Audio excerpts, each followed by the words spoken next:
Welcome, fellow travelers. It's Mickey Gold. Today, I wanted to talk to you about how powerful you are, the power of your words. Now, we've talked about this before, and it's worth talking about again and again and again. So, if all I ever did was make videos about how you use your words, we could go on forever. And the reason is because, in some ways, it's very simple. However, it's not that easy. Now, we've talked about when you use the two little word phrase, I am, that anything after that is something you want to be true about you. And this is not, oh, so we get delusional. So I am, a ballerina. I am this. That's not exactly where we're going with this. The I am just being mindful. Because the I am is what you are. If we took your hair off, if we changed your skin color, gave you a different religion, gave you a different job, gave you socioeconomic status, you are still I am. I am, for some people who like soul, it's what you are at the very deepest level. That doesn't change no matter the situation, the circumstances. That's what I am is. So, truth be told, when they talk about with religious things about blasphemy, blaspheming is saying I am and then saying something negative. Because we are all connected to whatever it is that you think created. We are all one drop in the ocean of creation. And so when we say I am, again, we need to be as reverent as whatever God or thing you worship. We need to treat that, the next words out of your mouth, need to be something awesome. Now, the thing that we can do to change this, because this is a really good, if you only did one mindfulness practice, it would be to clean up the I ams. So for instance, when you feel angry, when you feel this, when you feel like whatever, and you can add whatever negative, you feel that way. You are not that. So changing the I ams to I feel is a complete and total shift.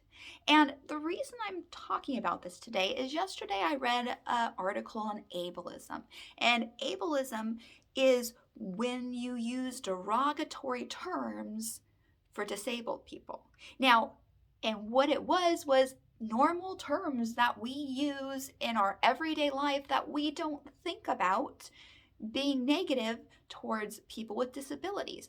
And the very first thing they used was the blind leading the blind. And when we use it, what we normally mean is an incompetent leader leading a bunch of incompetent people. So yeah, that would be really hurtful if you are blind. They talk about the fact that we use dumb all the time, but dumb means you can't speak.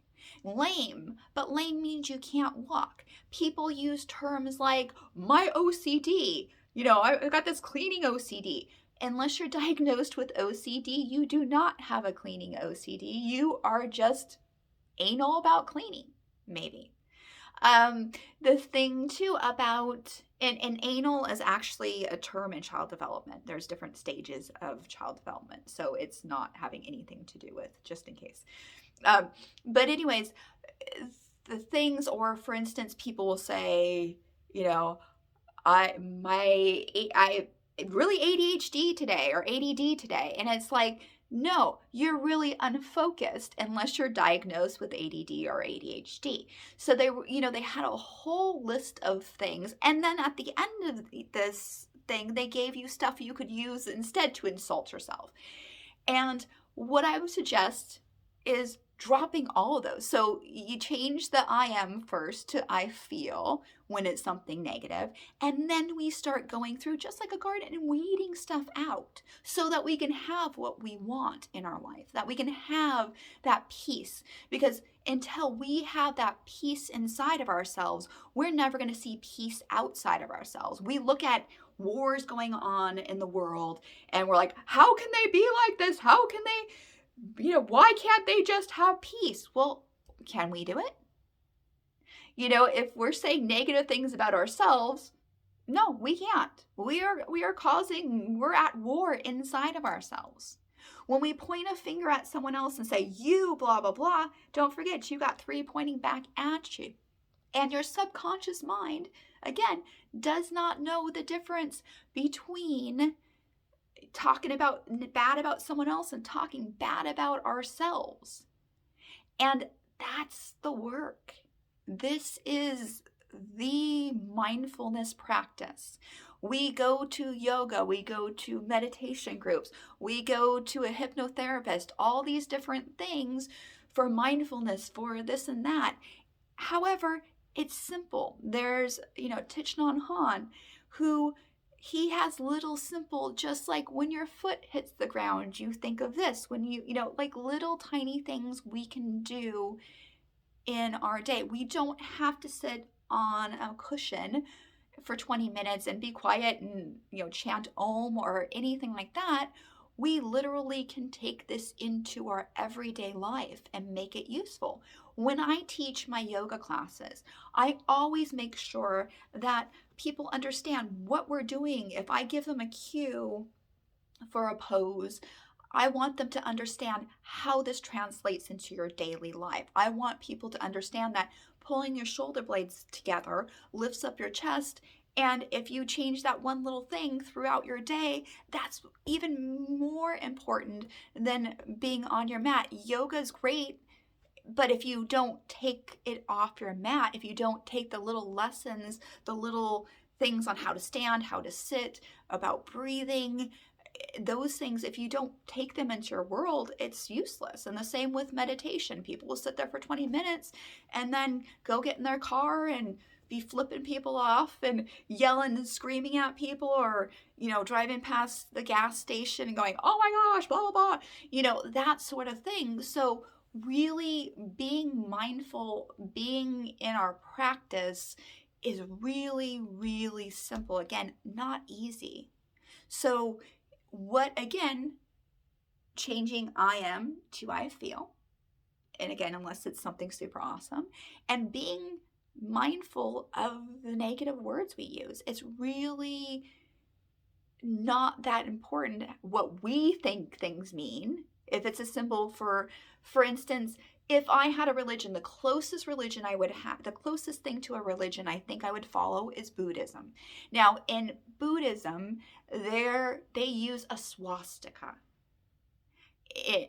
And the Nazis got that symbol from Buddhism.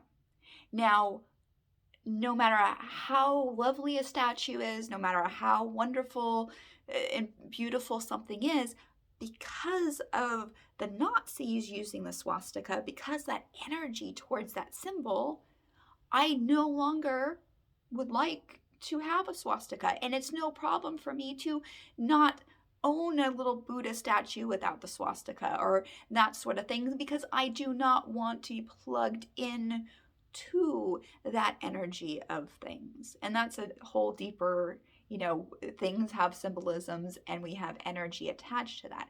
And we have energy attached to our words. And again, that is the quickest and easiest way to clean ourselves up, is making sure that our words don't hurt ourselves and don't hurt anybody else. Because when we do hurt other people, we are, in fact, hurting ourselves. So I hope you guys have a wonderful now. Peace, love, namaste.